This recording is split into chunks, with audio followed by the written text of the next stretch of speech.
Happy Sunday everyone! Sana nakapagsamba na tayong lahat mga idol. Kasi iba talaga kung doon tayo sa bahay-sambahan. Kasi ang bahay-sambahan, doon tayo makipag-usap sa ating Panginoong Diyos. Oo, kung ano man ang ating mga kahilingan.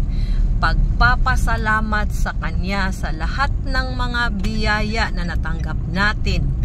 Hindi lang sa mga biyaya, hindi lang sa mga magagandang bagay na natanggap natin ay magpapasalamat tayo. Magpapasalamat tayo unang-una sa ating buhay. Na andito pa tayo, ang ating hiram na buhay ay andito pa rin.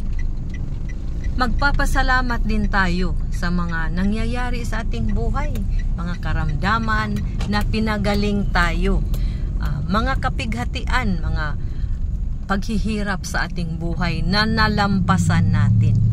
Yan ang pinakaunang pasalamatan natin. At hihingi tayo ng kapatawaran sa ating pagkukulang. Lahat ng mga nagawa natin, walang perpekto sa mundong ito. Lahat tayo may mga pagkakamali. So yun, hihingi tayo ng kapatawaran sa ating Panginoong Diyos sa hindi pagsunod sa ibang kautusan niya.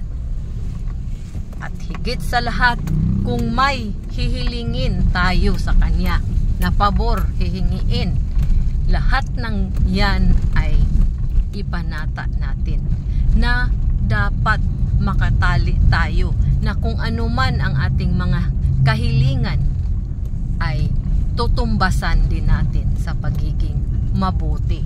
Gagawa tayo ng mabuti.